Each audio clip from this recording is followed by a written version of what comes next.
frutos dela e vivemos dela. Fruímos, gastamos-la e precisamos preservá-la. Não intangível, nem devastada. Há pregações extremadas, verdade que pregação extremada de um lado, o outro pratica a devastação, alguns. Outros pregam a intangibilidade. E a busca pragmática terá que conjugar. Isto não é fácil, porque isto não se faz sem o aparelho de Estado.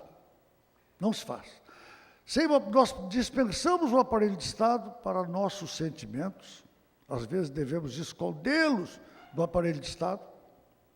Para as nossas regras morais, podemos praticá-las no íntimo, mas o regramento ético tem um grau de objetividade. E a sustentabilidade se fará por políticas públicas com reflexo nas nossas vidas. Ora, a execução de políticas públicas passa necessariamente pela formatação do aparelho do Estado e da sua destinação. O aparelho de Estado está na inquietação de todos nós, em todos os níveis, no nível ideológico, que é a sua mais alta compreensão, no nível administrativo, que nos une no dia a dia, no nível da opção política ou político-partidária, que está disponível para todos nós, mas é absolutamente essencial que nós tenhamos uma noção do papel do Estado na sustentabilidade. Falo disso, não preciso fazer a advertência de que eu não sou um pensador, eu sou um agente, mas não é vedado aos agentes pensar. Não sou um pensador político, sou um agente político, mas penso sobre o ofício da vida pública e percebo que com grande frequência nós não conseguimos conjugar a síntese que na atividade pública também se resume num binômio: a governabilidade e a representatividade. E é muito comum a sedução por um dos termos do binômio, como ocorre também na preservação e na fruição do meio ambiente. Assim também, há quem pela prática ou pela pregação privilegia a governabilidade. Nós já vimos esse filme, sabemos como é que termina. Quando se privilegia a governabilidade, se submete a poucos o interesse de todos. Não há piores leis do que as feitas por poucas pessoas, porque no geral são feitas para poucas pessoas. Mas há também quem se seduz pela representatividade e esquece que se ela não tiver a governabilidade, ela será o epitáfio de si mesma. A governabilidade terá que ter como função a governabilidade. É verdade, coronel, que Atenas tinha 100 mil, mas 100 mil atenienses, porque eram 300 mil escravos. Os metecos eram 100 mil. Numa democracia direta, que maravilha, né? Mas aí a gente fica sabendo que desses 100 mil, 50 mil eram mulheres e elas não votavam. E dos 50 mil que sobravam, metade tinha menos de 25 anos, não votavam, sobram 25 mil. E dos 25 mil que sobravam, metade eram gregos, mas não eram atenienses. Aliás, Aristóteles, o estagirita, não votava. Ora, uma democracia em que a Aristóteles é vedado votar. Depois viu que não tinha um patrimônio, era uma democracia censitária. Não tão censitária quanto a nossa. A nossa não está na lei, a barreira do patrimônio. Mas no custo, é muito mais censitária que a Grécia da democracia direta. Resumia-se o povo eleitor da Ágora a 3 mil pessoas, que decidiam por 400, 500 mil. Ora, nós estamos procurando, como civilização, mecanismo de aperfeiçoamento na representação para definir os caminhos. E a representação tem uma extrema dificuldade, quem representou sabe disso. Os interesses dos representados conflitam-se entre si. Por isso, o exercício da vida pública é o exercício da expressão, mas também é o exercício do silêncio,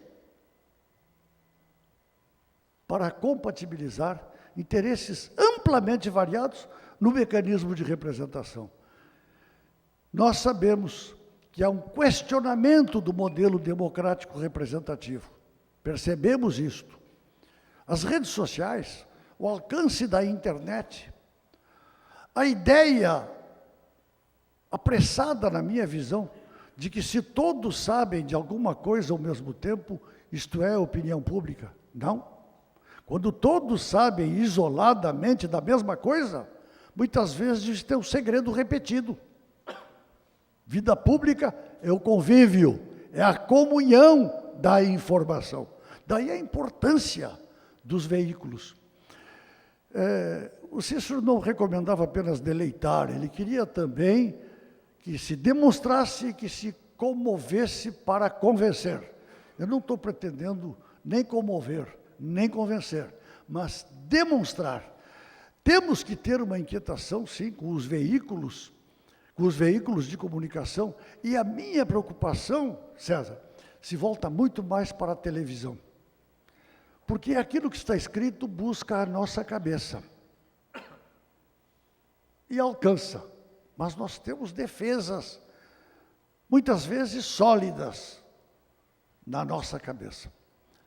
Mas a televisão, ela busca comoção, busca nos comover, moverem, como dizia o Cícero. Eu lembro na campanha sim ou não das armas, eu não vou pedir a posição de ninguém, não se trata disso, é só um exemplo, que a Rede Globo estava do lado do sim, que era o da proibição.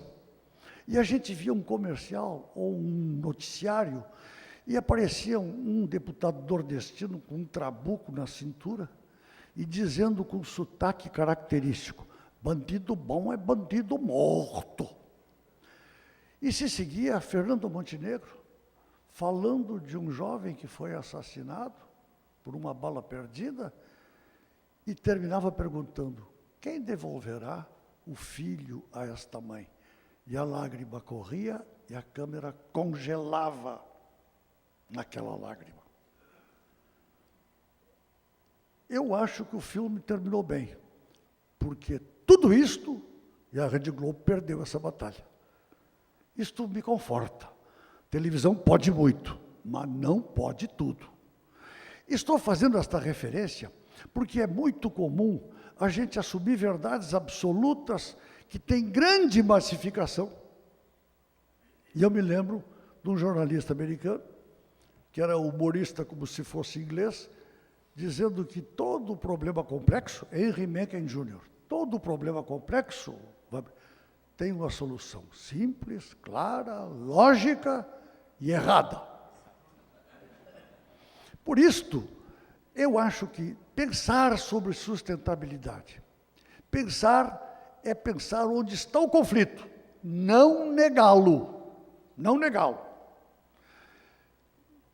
Acho que nos extremos da sustentabilidade, nós podemos ter a motosserra e o jardim botânico. Motosserra para devastar e o jardim botânico para fazer da Amazônia ou do Rio Amazonas um espaço para o iate da família real inglesa, que talvez por culpa ancestral tenha um entusiasmo preservacionista que, se tivesse chegado uns 5 séculos antes, não teria devastado a Índia, a Austrália, quase toda a Ásia, e não teve tempo de devastar o Canadá. Por isto, eu quero trazer para reflexão a necessidade de sintetizar. Eu vou dar um exemplo que está aqui nas nossas portas. Nosso país votou na ONU uma resolução no sentido de que os povos indígenas têm que ter assegurada a sua cultura, sua herança cultural, seus hábitos, sua língua, sua autonomia.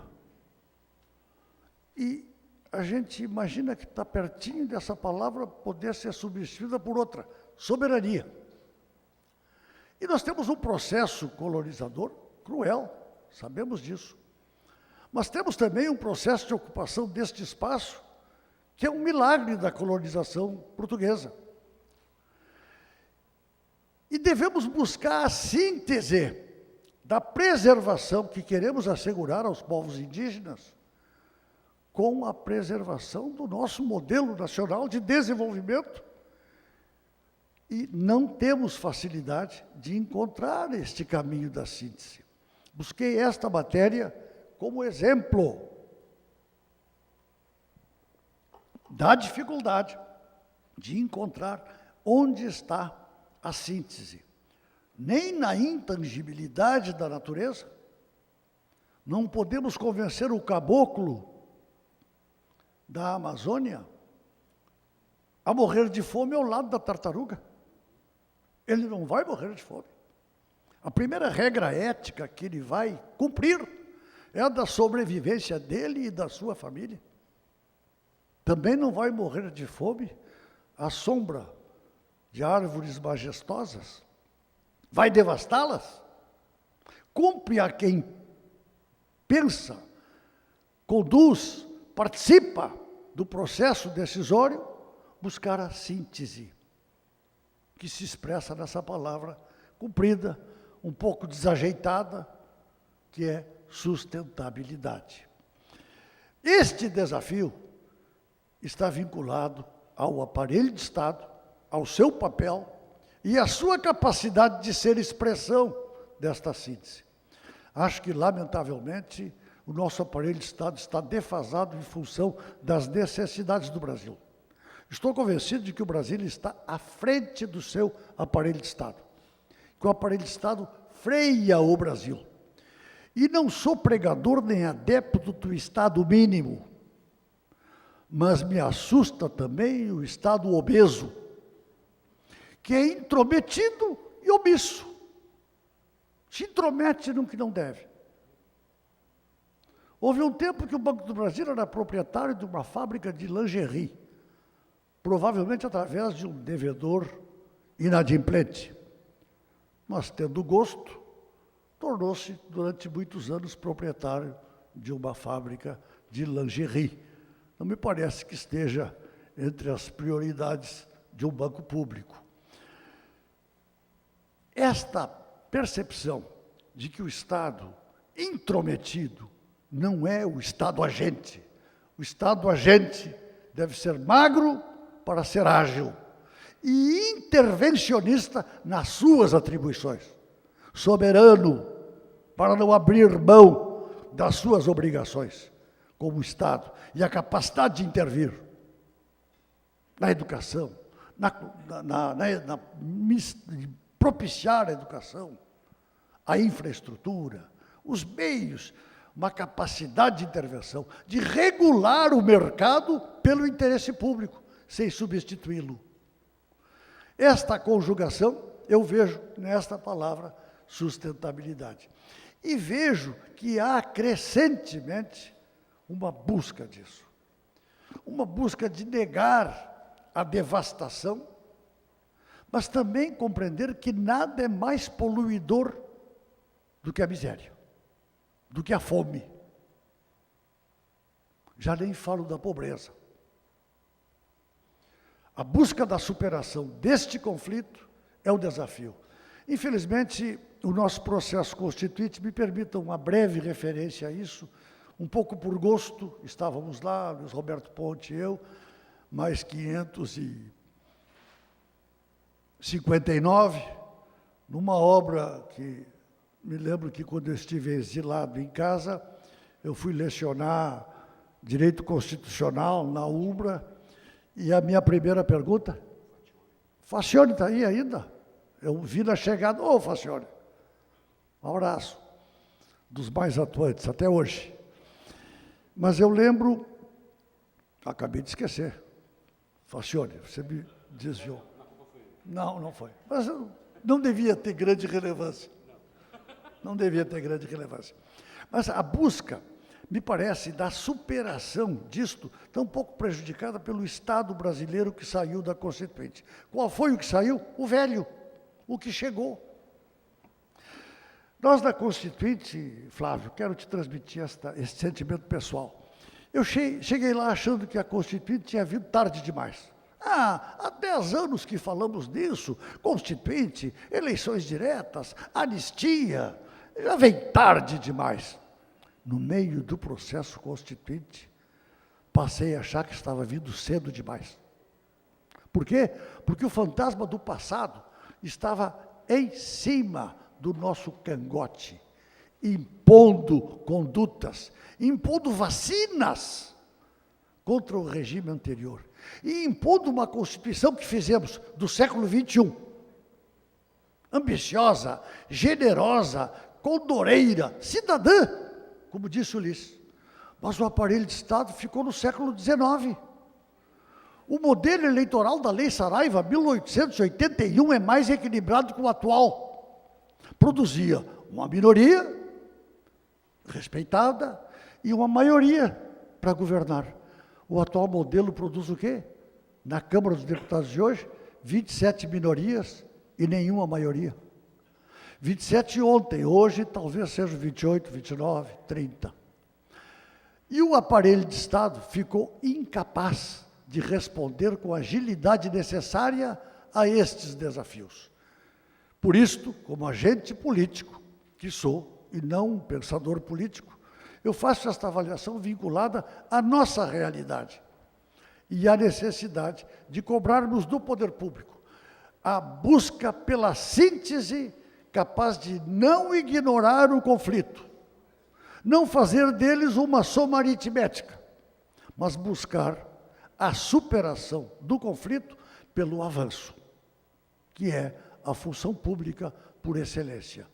E pessoas públicas são todos que estão aqui. Quem está aqui é porque está pensando em todos. Muito obrigado.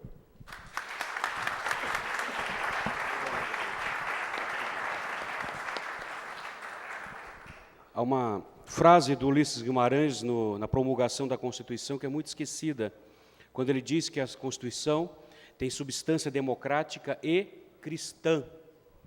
Essa frase é do Ulisses Guimarães, quando promulgou. A Constituição tem substância democrática e cristã.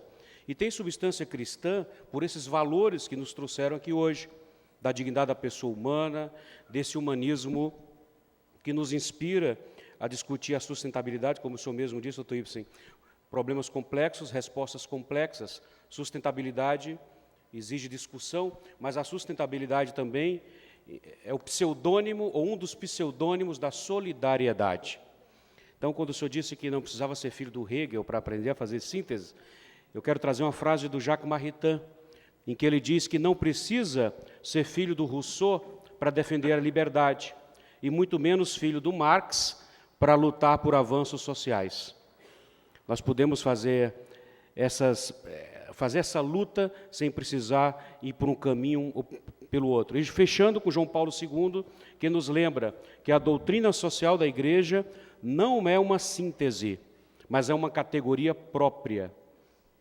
Então, não é uma síntese entre esquerda e direita ou entre liberalismo e socialismo, mas é uma categoria própria que trabalha esses valores fundados na dignidade da pessoa humana. Eu pediria que as pessoas que fossem perguntar já fossem elaborando as perguntas também, que vão ser feitas por escrito. Tá? Conosco agora, nosso amigo Flávio Tavares, para abordar a visão do cidadão.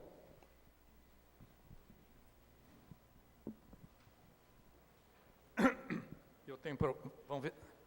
Sai aí, avó. Vamos ver se eu consigo falar sentado, que eu tenho uma afinidade com o ministro Joaquim Barbosa. Não sou jurista, não sou negro. Quiser até ser jurista e até ser negro. Eu não posso ficar muito tempo sentado, porque eu perco a voz. Eu estou com vontade de ir lá para aquela tribuna, mas vou tentar falar.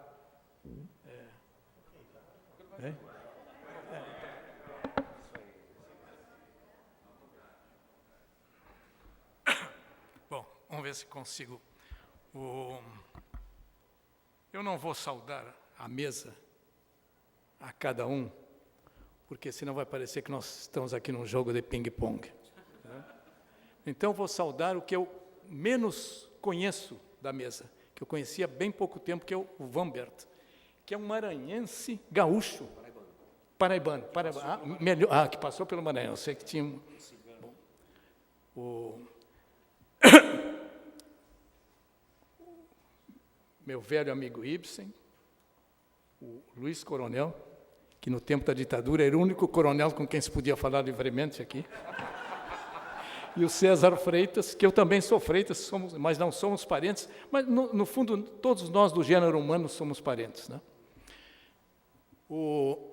Eu vou fazer aqui o que o Dom Jaime Spengler me disse que fez ontem, quando o nosso novo arcebispo inaugurou essa reunião.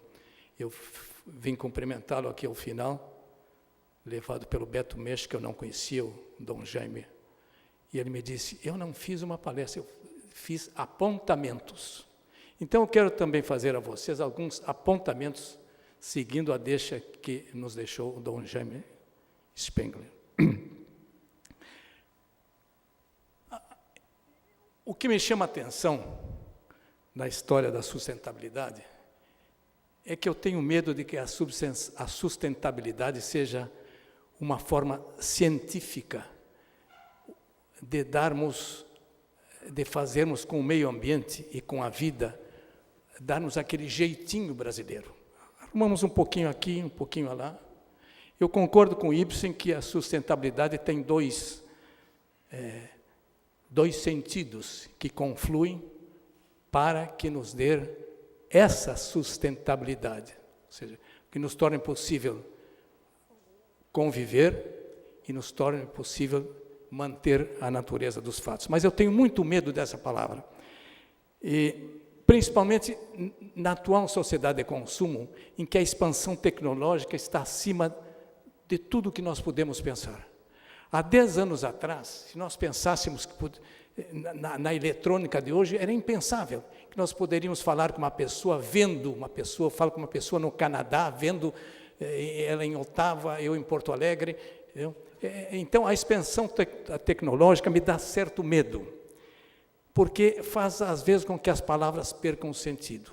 Eu acho que cada vez mais a sociedade de consumo faz com que as palavras se tornem difusas, se tornem vãs e, no fim, nós podemos transformá-las apenas num tambor sem som.